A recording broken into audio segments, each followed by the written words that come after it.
Assalamualaikum warahmatullahi wabarakatuh. Alhamdulillahirrahmanirrahim.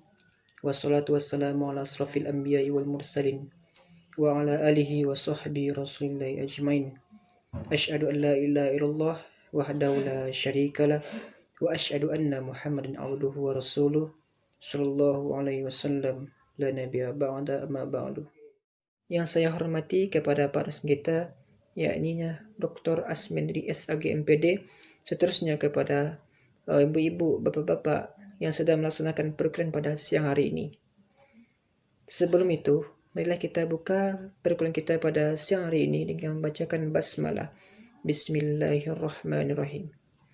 Baik, untuk mempersingkat waktu, kami akan mempresentasikan makalah kami yang mana pada siang hari ini dengan tema konsep dan model desain pembelajaran, yang mana akan dipresentasikan oleh Bapak kita, yakni Bapak Raihan Ali Arifin. Kepada Pak Raihan, dipersilahkan. Assalamualaikum warahmatullahi wabarakatuh. Alhamdulillahi ala ihsanih wa syukru lahu ala taufiqihi wa amtinanih. Wassalatu wassalamu ala nabiyina Muhammadin wa ala alihi wa sahbihi ajma'in, amma ba'du. Bapak-bapak, ibu-ibu yang semoga dirahmati oleh Allah Subhanahu wa taala, saya Raihan Ali Arifin dan juga Bapak Muhammad Jamil. Di video kali ini kami akan menjelaskan, mempresentasikan makalah yang kami tulis, makalah yang kami buat dengan tema konsep dan model desain pembelajaran di bawah dosen Bapak Dr. Asmendri SAG MPD. Kita ketahui bahwasanya pendidikan merupakan faktor utama kemajuan suatu bangsa. Tujuan pendidikan itu berkembang sesuai dengan perkembangan zaman dan juga perkembangan ilmu pengetahuan. Untuk mencapai tujuan itu maka dibikinlah kurikulum serta silabus. Dan untuk mengimplementasikan silabus tersebut butuh yang namanya dengan rencana pelaksanaan pembelajaran atau RPP. Adapun RPP, yang dimaksud dengan RPP adalah rencana yang menggambarkan prosedur dan pengorganisasian pembelajaran untuk mencapai satu kompetisi dasar yang ditetapkan dalam standar isi dan dijabarkan dalam silabus. Tentu RPP memiliki tujuan dan fungsi. Di antara dari tujuannya adalah yang pertama mempermudah, memperlancar dan meningkatkan hasil proses belajar mengajar. Kemudian yang kedua, dengan penyusunan RPP yang bagus, profesional dan sistematis, ini akan bisa mempermudah guru dalam menganalisis, merencanakan dan memprediksi program pembelajaran sebagai kerangka kerja yang logis dan terencana. Ini diantara tujuannya. Adapun fungsinya sebagai panduan bagi guru dalam mengajar. RPP itu adalah panduan guru dalam mengajar. Ini fungsi dan tujuan dari rencana pelaksanaan pembelajaran. Kemudian kita akan masuk kepada unsur-unsur yang diperlukan, unsur-unsur yang perlu diperhatikan dalam penyusunan RPP. Di antaranya adalah yang pertama, harus mengacu pada kompetisi dan kemampuan dasar yang harus dikuasai oleh setiap siswa, serta materi dan submateri pembelajaran, pengalaman belajar yang telah dikembangkan di dalam silabus. Kemudian yang kedua, menggunakan berbagai pendekatan yang sesuai dengan materi yang memberikan kecakapan hidup, sesuai dengan permasalahan dan lingkungan sehari-hari. Yang ketiga, menggunakan metode dan media sesuai bagi anak-anak atau peserta didik yang mendekatkan siswa dengan pengalaman secara langsung.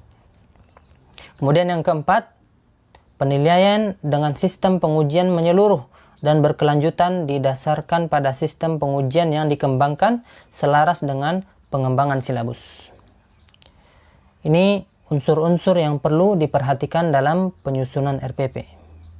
Kemudian kita masuk kepada komponen-komponen dan sistematika rencana pelaksanaan pembelajaran.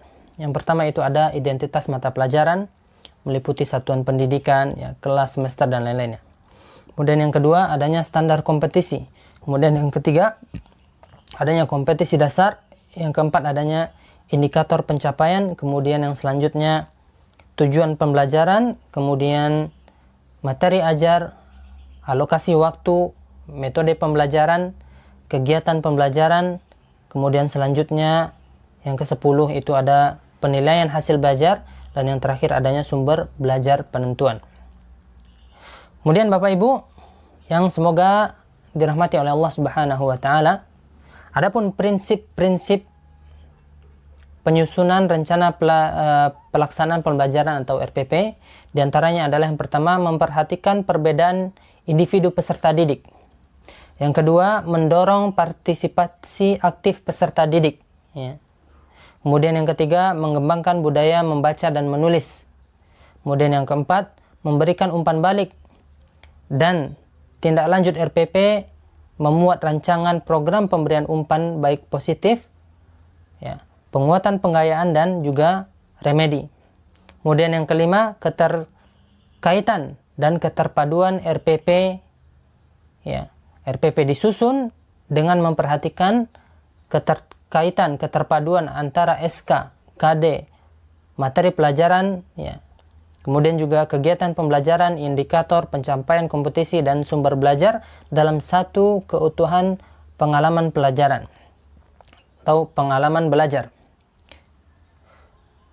Kemudian yang terakhir, menerapkan teknologi informasi dan komunikasi. Dalam penyusunan RPP hendaknya disusun dengan menerapkan teknologi informasi dan komunikasi yang ada, ya. Kemudian Bapak Ibu yang semoga dirahmati oleh Allah Subhanahu wa taala, adapun langkah-langkah penyusunan dalam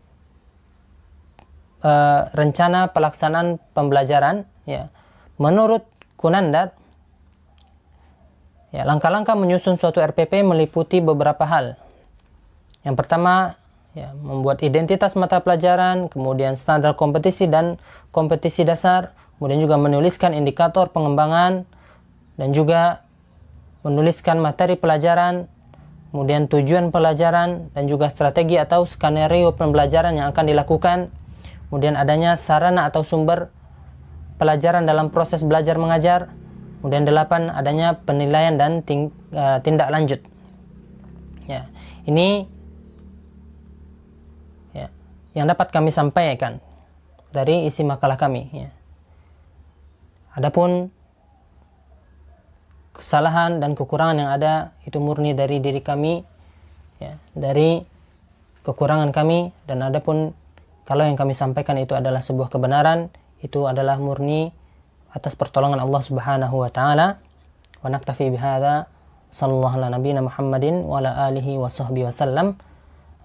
Kami ucapkan terima kasih banyak kepada bapak-bapak dan ibu-ibu yang telah mendengarkan kami, dan juga kami memohon bimbingan dari dosen, ya, Bapak Dr. Asmendri SAGMA.